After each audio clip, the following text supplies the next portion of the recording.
Welcome into episode 49 of the Logan Ward Show. Glad to have y'all here on a Wednesday when this comes out, Wednesday morning. We are almost to the end of the NFL season. We just wrapped up the end of college football, so football season is coming to an end. We have 3 more games in the NFL. We just crowned Ohio State national champions.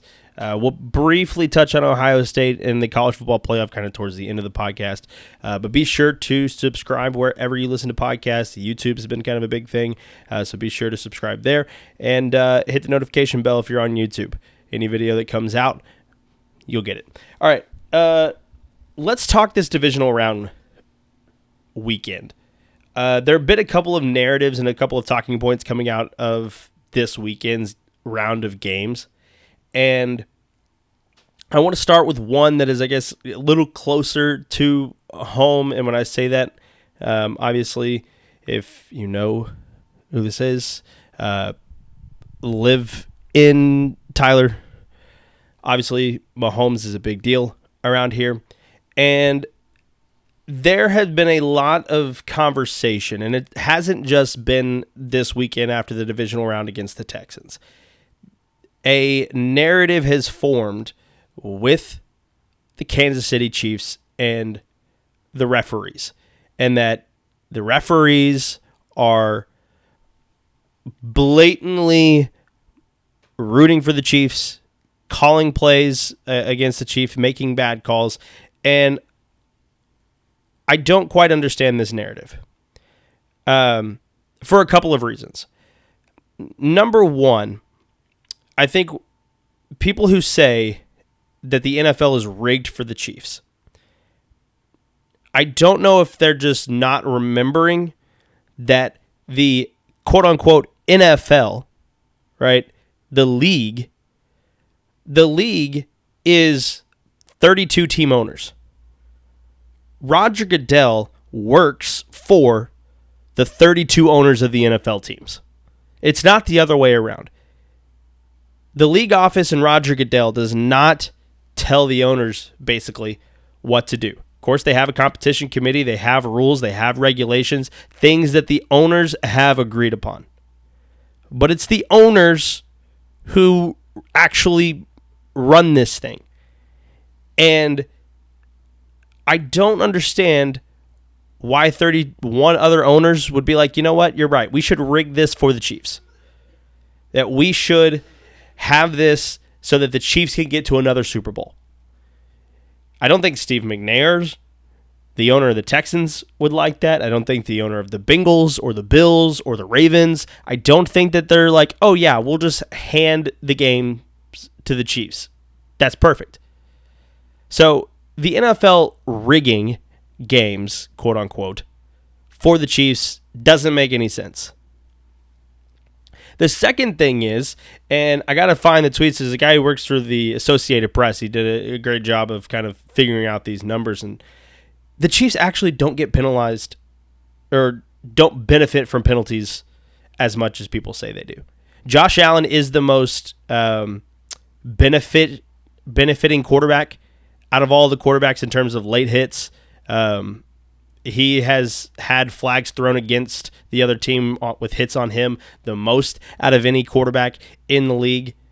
The Chiefs are like 12th worst in penalty differential.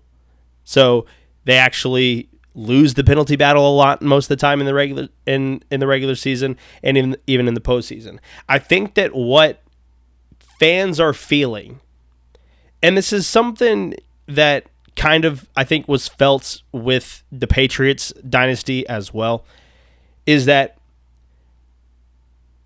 these teams are so good, the Patriots and now the Chiefs, they are so good that if you give them another opportunity, if you give them an additional 10 yards or additional 15 yards, they make you pay. They actually convert it into points. They convert it into a touchdown. There's a lot of teams and a lot of games that a late hit will come in, flag will be thrown, it's a 15-yard penalty, and then they go 3 and out, and they punt after that. And so you don't care. You don't notice. It's not that big of a deal. With the Chiefs, it's a little bit different. You give them 10, 15 yards, they're going to put points on the board. And I think that's the thing that people get the most upset with. I also think that when you look at this divisional round game, it's not like any call or non-call was effective of the outcome of the game. The Texans allowed 8 sacks in this game. They scored 1 offensive touchdown. Their special teams were not very good. I think that there was a couple of times that D'Amico Ryan's play clock management wasn't great. So this idea that if they didn't throw flags against the Texans defense for a late hit on Mahomes, then the Texans would have won the game. And that's not true. They did not play well. The Chiefs did whatever they wanted offensively, especially with Travis Kelce. He had a vintage Travis Kelce performance in the playoffs yet again. Surprise, surprise. But I think that this is the narrative that is stuck.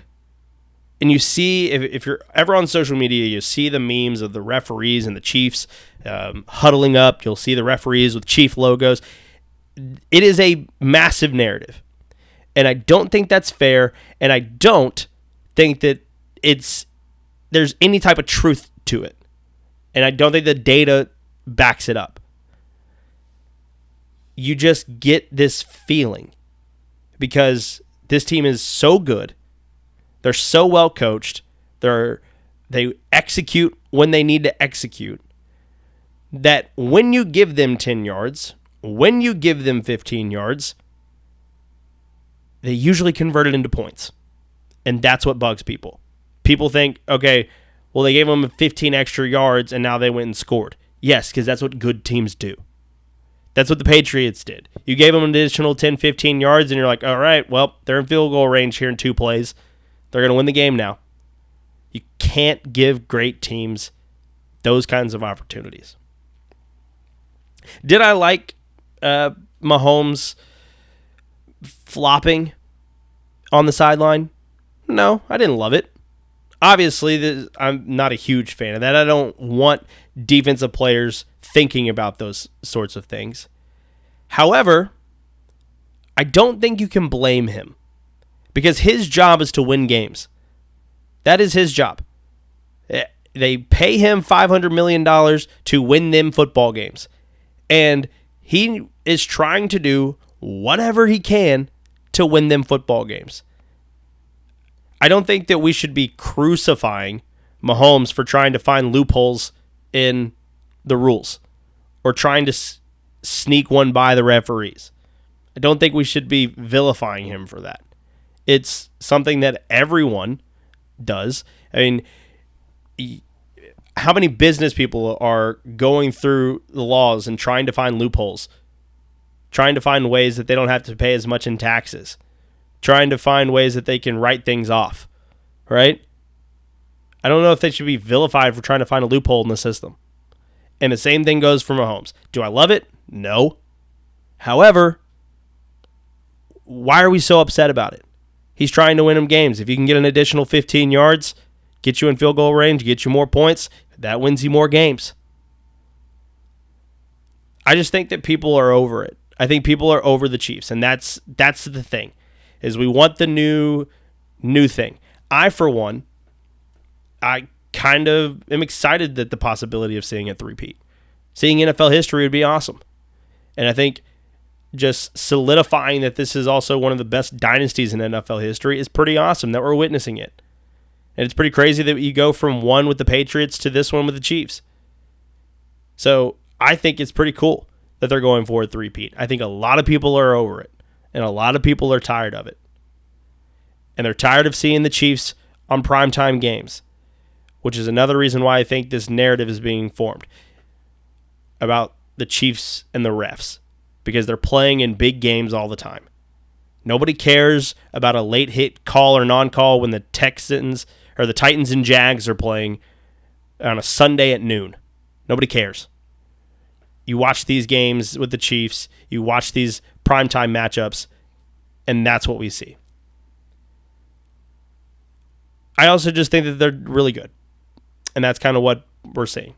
It's a really good football team. All right, let's go ahead and talk Bills-Ravens just briefly before we talk about the AFC Championship game coming up. This game was, I thought, a really well-played game. The first half, obviously, Buffalo kind of got out into the lead, and I like the fact that the Ravens made it a game. They're a really good team. I think that John Harbaugh is a really good coach, but he is a coach that seems to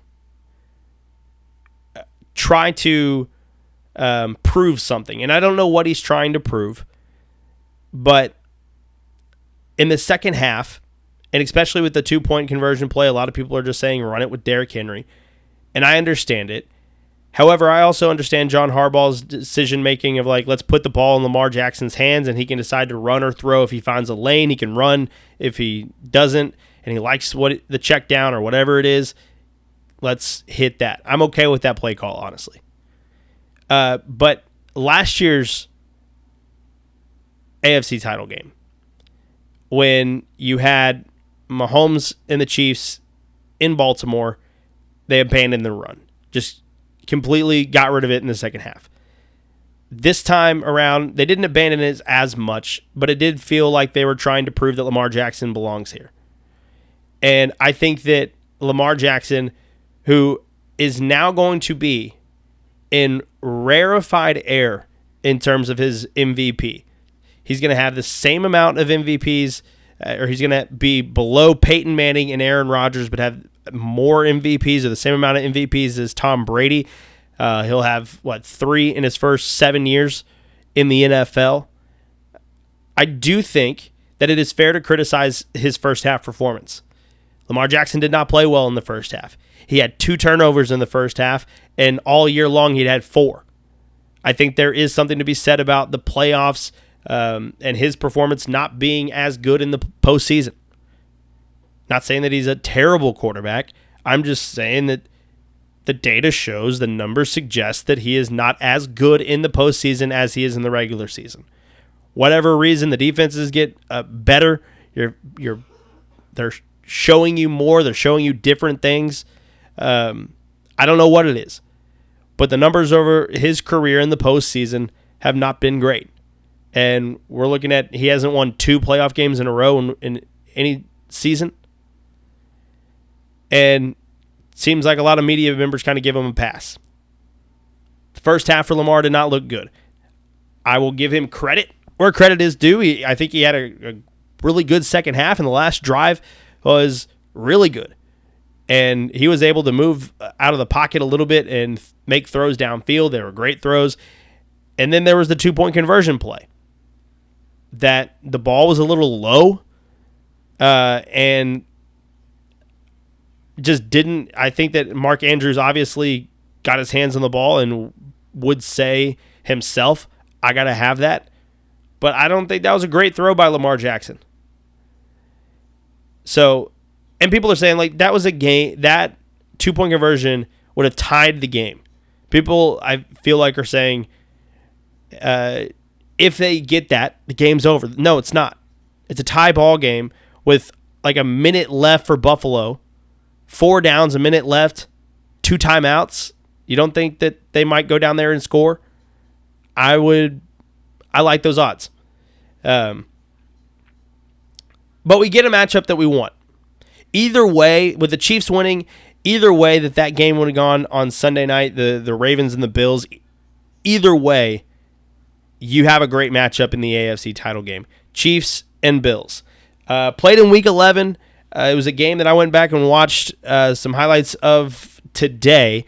It was a back-and-forth game for a Chiefs team that had just gotten DeAndre Hopkins, did not have Hollywood Brown, was trying to figure out their offense, and I don't think that this Bills team was as depleted as it is right now. Mahomes had a really bad interception on his first throw of the game. He sailed his receiver, got picked off, played a pretty clean game. And even though the final score, 30-21, 9-point game, The Bills, Josh Allen scored the last touchdown with about 2 minutes to go to kind of make it a 9-point game. But it was back and forth for the most part. I think that that's going to be the same thing here. This Bills offensive line has been playing really well. James Cooks has been running the ball really well. And this game plan against the Baltimore Ravens where they're like, we're just not going to throw the ball. We're just going to run it. I think that's going to be a game plan that they like against the Chiefs. Now, the Chiefs linebackers are really good. Their secondary has kind of been hit or miss at times this season. They lost a couple of players on the back end of this Chiefs defense. But the Chiefs defense still a top 10-ish unit in the NFL, going up against the number 2 scoring team in the league. So I think this is going to be a great matchup. I am taking the Chiefs. I'm taking the Chiefs because I think that they will make 1 or 2 more plays that matter. The Chiefs have the best quarterback, the best head coach, and probably the best coordinator in Spags in the NFL. I think that matters. Josh Allen's going to be able to do what he wants. In the last game, in Week 11, he had 262 yards through the air, touchdown, a pick, and a rushing touchdown, which the rushing touchdown was a phenomenal run. It was like 25 yards out, and he just quick got into the end zone. But I'm taking the Chiefs. I think that the Chiefs make a couple of plays. I think they have the better coach. I think I think that this Bills team has been able to run the ball really effectively, but Isaiah Pacheco back in, Kareem Hunt starting to play a little bit better. I don't think it's going to be a phenomenal run game for the Chiefs at Arrowhead, which I think matters. So give me the Chiefs to win the game. I haven't looked at any spread. I don't know what the spread is right now. I'm sure it's probably like 1.5. Actually, let me see, because that's going to be an interesting line. I'm assuming that the Chiefs are going to be favorites because they are at home. But I think that most people think that the Bills are the better team. Yeah, Chiefs minus 1.5. I would take the Chiefs. Minus 1.5. I think they win by a field goal. All right. NFC title game. Oh, man. The NFC title game, as a Cowboys fan, this is the worst. The worst. To have Kellen Moore, the Cowboys' former offensive coordinator. He's the offensive coordinator now with the Eagles. Going up against Dan Quinn and the Commanders. Dan Quinn obviously being the defensive coordinator for the Cowboys the last couple of seasons. With a Commanders team that has a bunch of Cowboys rejects on their team. They have a bunch of players that left last season with Dan Quinn, went over to the Commanders. This, and obviously on top of that, it just being 2 NFC rivals. This is the worst thing that could possibly happen to me. And it's going to be hard to watch the game. Now, Eagles favored by 6 points. At home in Philadelphia. I think that when you look at these two teams, obviously the Eagles have the better roster. But I still don't think that this Eagles team has played particularly well the last couple of weeks. This game against the Rams, it was a Howie Roseman display that my team just has better players than yours. Saquon Barkley obviously had an incredible game, and I'm happy for Saquon. I like Saquon. I'm happy for the guy. Don't like that he's doing it in an Eagles uniform. But between Saquon Barkley and Jalen Carter on the defensive side of the ball, those are the 2 best players on the field at any given point. And I think that this season has been the Howie Roseman flexing the muscle a little bit. this roster is really good. I think that Jalen Hurts has actually held them back a little bit recently. Now, I know he got hurt in the second half of this game against the Rams, but this was a lot closer game than it should have been at the end. I don't think that Nick Sirianni had a great coaching half in the second half. It shouldn't have been this close, but it was. What won them the game was just they had better players, and that's what it came down to in this game. They had 285 yards rushing, only 65 yards through the air. Now, obviously, a lot of that is because of the snow and the weather in the second, especially in the second half, didn't throw the ball a lot. Jalen Hurts got hurt, kind of really favoring that knee, which I think could be a very interesting topic and a storyline going into this NFC title game. But going back a couple of weeks, all right, the Commanders did beat the Eagles in Week 16, won 36-33 in a game that had a lot of back and forth. And this was in Washington. The Commanders scored 22 points in the fourth quarter to win the game. Kind of a crazy. Eagles were up 27-14 in the third quarter, end up losing 36-33. Kind of an all-time collapse. I do think that this game is going to be close. Right now, this Commanders team is just hitting on all cylinders. And I knew that the Lions were in trouble when they kept throwing out trick plays. When they kept doing things that were gimmicky, I knew that this was going to be a long night for the Lions. When they just didn't line up and just continue to run the football, and they kept trying to do, they had the Jameson Williams reverse that worked for a touchdown. They had the double pass that was intercepted. They just kept going to creative trick plays, trying to get this Commanders defense off balance. And I just thought about it and was thinking, they just aren't. Why aren't they just lining up and running the football? Like, why are they continuing to do tricks? They must not think that they can just win this game pound for pound. Now, another turnovers for the Lions, a big deal. And that's kind of what kept Washington in this game. I'm going to take the Eagles to win this game. And it will be a Eagles-Chiefs Super Bowl rematch. I'll take the Eagles to win the game, but I'll take the Commanders to cover the 6.5. Because I do think that this Commanders team is gelling right now. They're hitting on all cylinders. Their run game has been efficient. Jayden Daniels has been an incredible story this year. And I'll touch on Jayden Daniels here in just a second. But this team has been playing really well.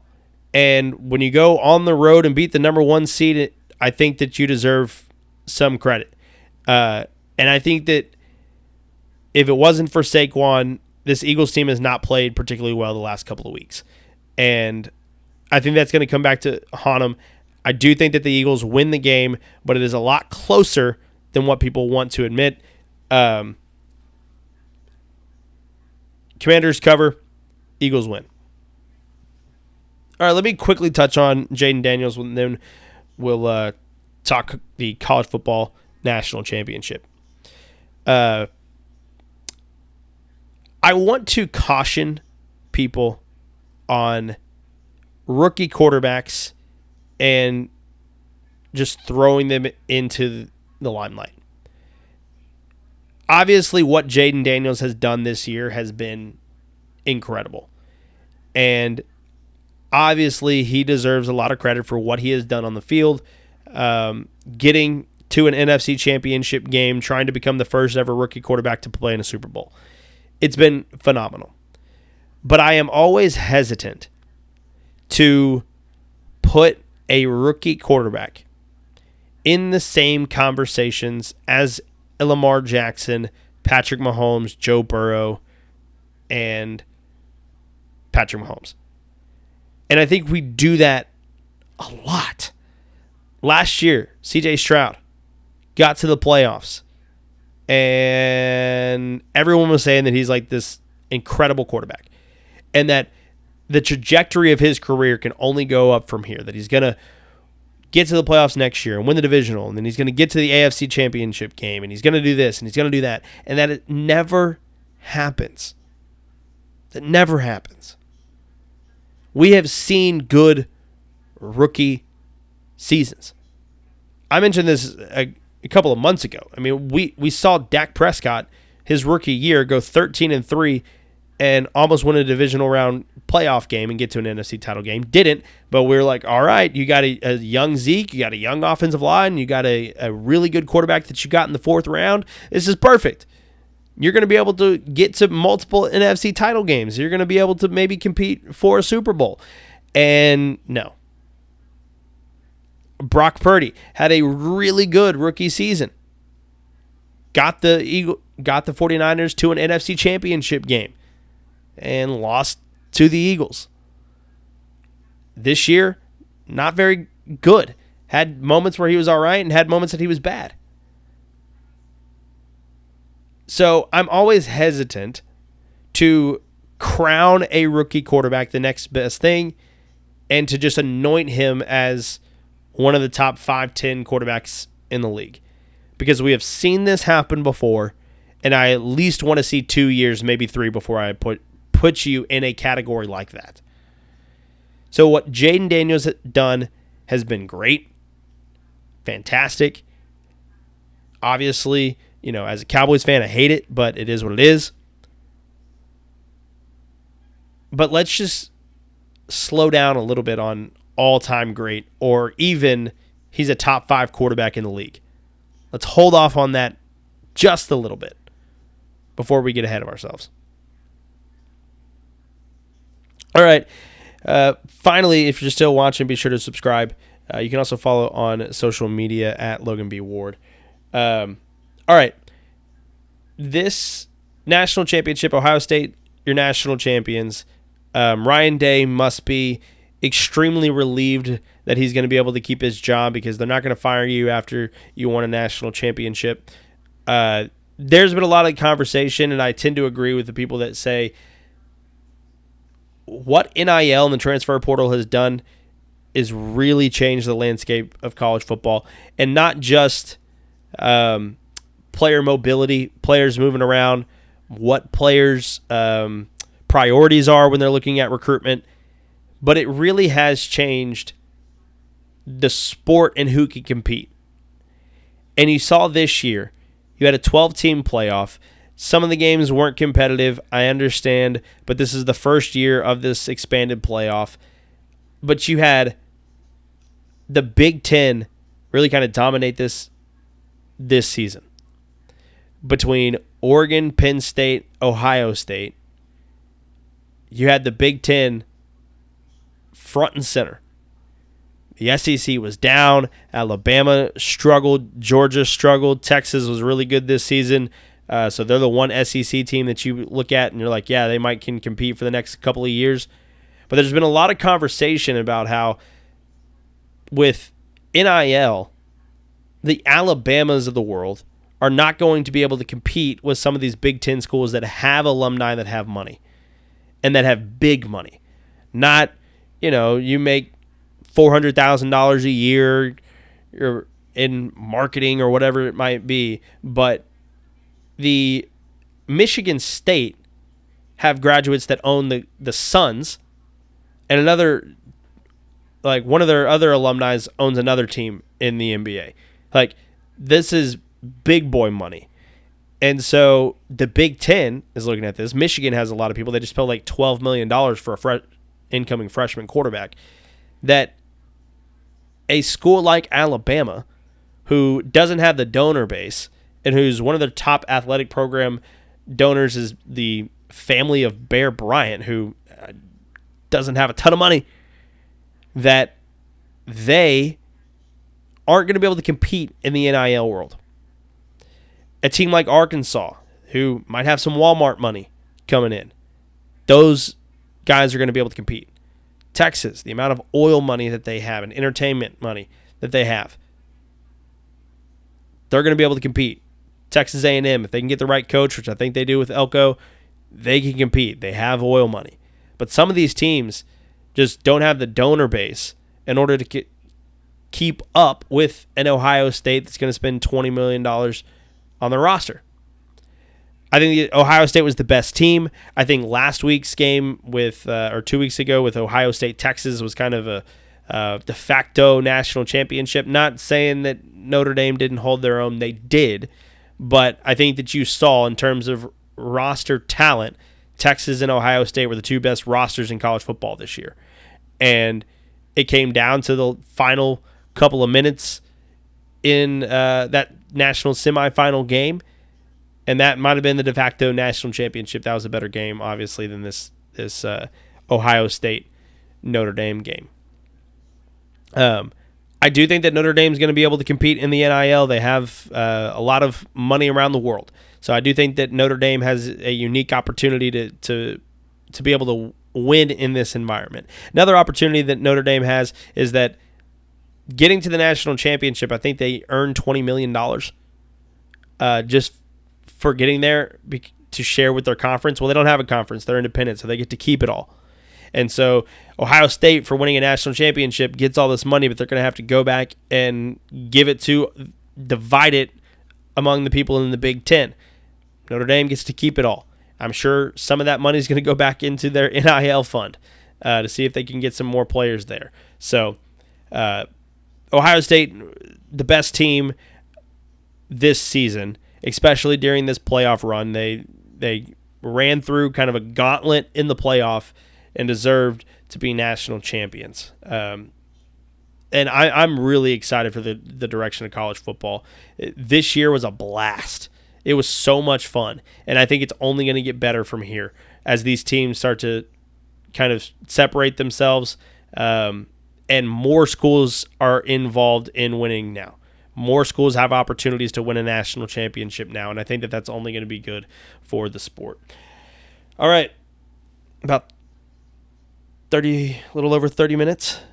If you're still here, you definitely should subscribe, because if you're still here, hopefully you really like the content. So subscribe wherever you can, YouTube, Apple, Spotify, wherever. And you can also follow me on social media at Logan B. Ward. Excited for the conference championship games this weekend. Football season's almost over, and that's really sad, but it's all right. We'll have a ton of basketball coming up as well on the show. All right, catch you next time. Peace.